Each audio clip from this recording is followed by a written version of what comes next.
Bem-vindos de novo aos vídeos da HTML5 e continuamos aqui a explorar o Canvas e os seus elementos e vamos centrar agora as nossas atenções no Fill Style, ok? Nós já utilizámos aqui o Fill Style nos vídeos anteriores e, portanto, não haverá muito a acrescentar em relação ao Fill Style.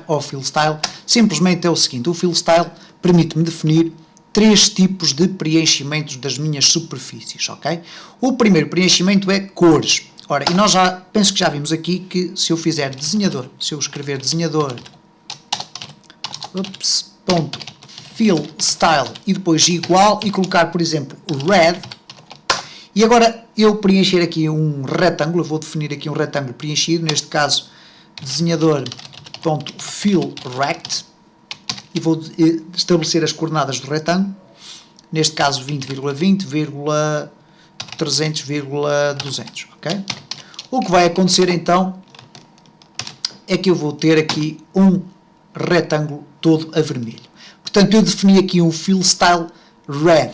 Eu posso definir também com os valores RGB, neste caso verde, 0,255,0 e o resultado vai ser um verde. E posso definir também com hexadecimal. Neste caso vamos explorar o azul, que é 0000FF. E cá temos então o nosso retângulo azul. No entanto, o Fill Style permite-nos também utilizar aquilo que são designados por gradients. O que basicamente um gradient é a transição entre duas ou mais cores, ok? Neste caso vamos fazer aqui com duas cores, isto é, transitar de um ponto para o outro, duas cores. Pode ser na horizontal, na vertical, na diagonal e vamos tentar dar aqui alguns exemplos dessas implementações.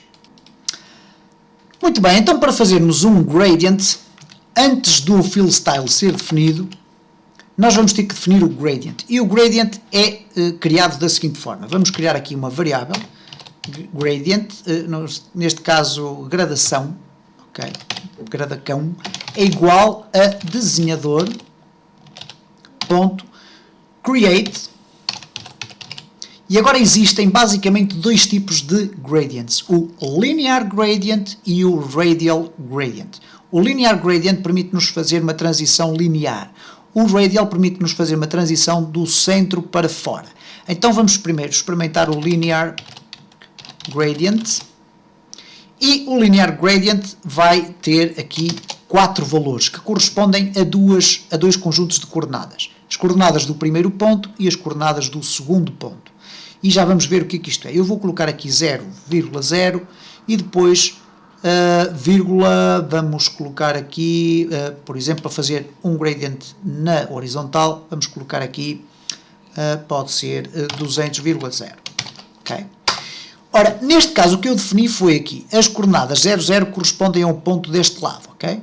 A coordenada 200.0 corresponde a 200 no x e 0 na altura. Neste caso quer dizer, como os dois y, este e aquele, têm 0, quer dizer que o gradient vai ser um gradient feito na horizontal. Ora, mas para que a minha gradação, o meu gradient funcione, eu vou precisar de definir as cores. E para definir as cores, eu tenho que definir da seguinte forma. Gradação ponto add color stop.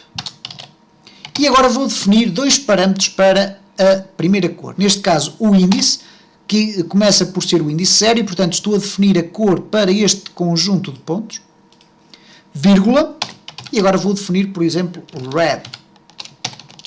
E a seguir vou definir a cor do segundo ponto, que corresponde àquelas coordenadas. Vamos aqui colocar gradação.add color stop.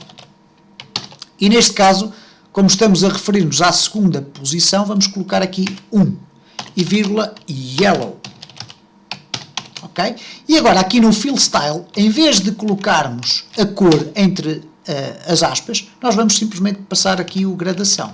E ele automaticamente vai entender que a forma de preenchimento, de fill do retângulo, vai deixar de ser uma cor sólida para passar a ser um linear gradient. Vamos testar. Ops, não funcionou, porque temos aqui qualquer coisa que não está correta. Vamos aqui fechar o yellow. Ok, e cá está então a nossa gradação de cores. Se bem que ela não funcionou muito bem por causa das nossas coordenadas. Porquê? Porque nós colocámos aqui o amarelo a parar ali e automaticamente depois temos sempre amarelo. Vamos tentar esticar a gradação das cores de forma a que a gradação seja mais perfeita até lá ao fundo. Então, neste caso, vamos fazer aqui algumas contas de cabeça. Uma vez que temos aqui 20,20, depois temos 300 e aqui pusemos só 200. Vamos colocar aqui 300 também. Vamos refrescar e reparem como a gradação das cores já é muito mais interessante. Vamos aqui ainda alterar alguns valores. Neste caso, vamos alterar, por exemplo, se quisermos aqui para green, e como podem reparar, obviamente que a transição será feita desta forma. Se quisermos fazer uma transição de cinzas, podemos colocar aqui RGB de 100,100,100 e depois aqui, por exemplo, o white. E reparem o que é que vai acontecer. Neste caso vamos ter aqui um cinza mediano e depois o branco do outro lado. E cá está então a transição das cores executada. Vamos ainda alterar aqui, por exemplo, as coordenadas do nosso gradient. Neste caso, nós especificarmos y's iguais, ok? Então, se eu tiver aqui um y00, que equivale a este ponto daqui, e depois tenho o 300, que equivale a este ponto algures aqui. Então, eu vou colocar, neste caso, aqui 200. O que quer dizer que corresponde à coordenada do meu retângulo cá em baixo. Então, vamos ver o que é que isto vai dar. E reparem como a gradação das cores foi colocada na diagonal com uma inclinação de 45 graus aproximadamente. Então, vamos aqui, se calhar, alterar as cores. Vou colocar yellow. Isto vai dar uma gradação de cores complicada. Ora, nem por isso.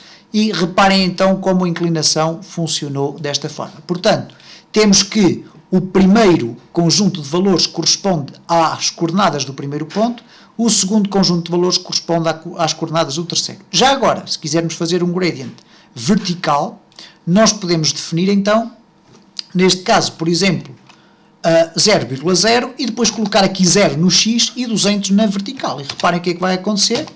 Automaticamente a gradação fica na vertical.